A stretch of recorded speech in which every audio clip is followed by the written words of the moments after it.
gentlemen, President and CEO of Qualcomm, Cristiano Amon.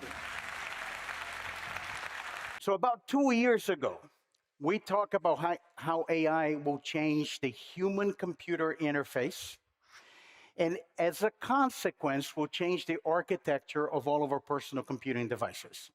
And that is starting to become a reality in 2026. I'm going to give you some examples, I think, what you see today in the screen. At home, you're going to have agents. There's going to basically update everyone on your activity and your schedule, all of the things that you need to do. At work, will be with you and think about what are the projects that you need to do, what are the tasks that you need to do. It flags the decision and it's going to be working with you. And in your personal life, will give you information that is relevant to you, all of the updates that you need, work with you on a schedule. Everything's going to be prioritized, and it's going to be a little different. It's going to feel more autonomous. It's going to feel more personal, and it's going to feel like really a companion. The phone is at the center of a digital life, and therefore everything is around the phone. It's how we interact with the phone, with the OS and the applications, even the other wearables devices. They are around this phone ecosystem. But now this is different. Those agents become the center of your digital experience. So including the phone and the other devices, they now are around the agent. It's not about an extension of the phone. And the digital ecosystem is no longer at the phone itself and the OSs and the applications. And what happened, those devices become endpoints for agents. And that's a very important change. Once you understand that change, you understand how the whole mobile industry is going to change. The things that we take for granted today are going to be different tomorrow. I'm going to remind you of what are the scale of those devices. There are about 6 billion phones today, 2 billion personal AI devices, which is the evolution of wearables, and that is actually a small number when you think about those things as an endpoint of agents. 2 billion PCs, 500 million connected cars. And people will experience and interact with those agents on these devices. So once you understand the scale, one important message that I want to deliver to you is that today's devices were not designed for those experiences. They're not. It will require a different kind of device when agentic AI becomes the number one AI function in our daily lives, especially for personal computing as we interact with those devices. You need to be able to tight integrate across all the compute domains. You have strict power and latency constraint. I cannot emphasize enough the importance of power. Think about your phone. If it is challenging to make your phone last all day with you operating it, what happens when you and the agent is operating it? That's an incredible engineering challenge for power and latency. You need to have sensor data. Context is super important. Without context, you cannot have the agent to be useful and for you to be useful and be proactive. All of those things are going to be necessary as we think the next generation of devices for the agentic AI and an upgrade is truly coming.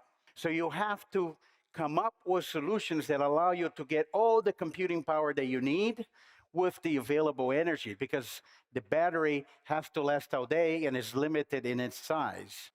And that in itself is the Qualcomm advantage, because we have been working with all of those devices at the edge, all of it.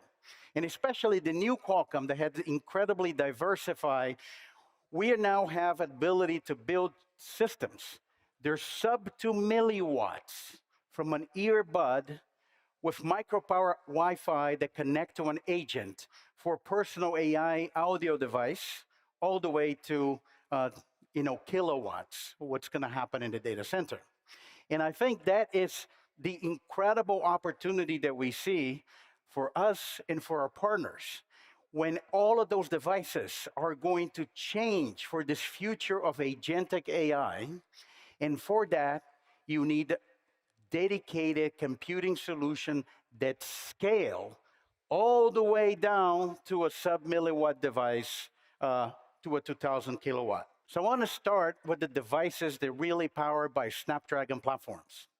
You will see agents now being deployed and starting to get scale across phones, PC, and this new category of personal AI devices. The agent isn't tied to the device.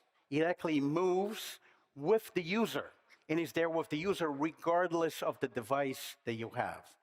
So that is one way for you to start to understand this change when the center of the ecosystem, especially mobile, is no longer the smartphone. It's about the agent, and the agent's going to be across all of those devices. But it's not just unique to personal computing. The physical world is one of the most exciting areas in our industry right now. When you think about the car, there will be two layers of intelligence. So in the cockpit, AI will personalize your experience. And that is the same thing that we just talked about. The agent is your agent regardless of the device. It doesn't matter if you're going to be on the car, on a personal AI device, on a phone, on your PC, because the agent is at the center of all the devices around it, including the car. But also the car has other tasks. Besides interacting with you, is interacting with you within the context of the car. And on the road, you also have physical AI that is perceiving, it is planning, it is acting using cameras, radar, sensors, and maps for your navigation. The entire robotics industry right now is being transformed. And robotics is very interesting because it pushes the limit of computing technology and incorporate aspects of what I show you to you.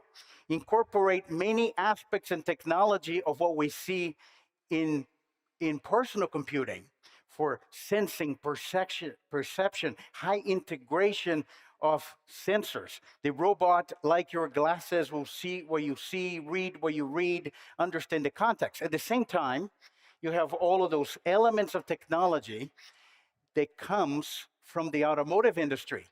You need precision, you need industrial grade, you need safety, you need redundancy. And to succeed in robotics, you need to understand how to design this as a hierarchical compute system.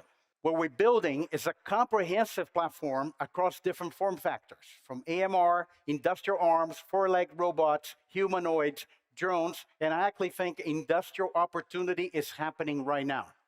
You have to build hardware, you have to build software, you have to build an AI operations, ability to do fleet and data management, and everything that our partners will need to go from prototype to production. When you think about, for example, the computer vision, you can see, I think, the role of AI and agentic AI changing everything. Computer vision can run locally on devices, they can run on the cloud, they dynamically can access more powerful models on-prem or on the cloud when needed. They'll be able to see, understand, decide, take action, turning perception into real-time intelligence. Now, you have seen agentic AI transforming personal and computing, and those new classes of personal devices you see, cars, robots, industrial. But there's another layer coming to all of this that will change the equation. And I'm personally very excited about this. Is the next generation of wireless. And I am going to explain to you today why this is actually very relevant to the conversation we just had. At Mobile World Congress, we described 6G as the first generation of wireless designed for the age of AI. And 6G has three pillars. It's connectivity, it's distributed computing, and it's sensing.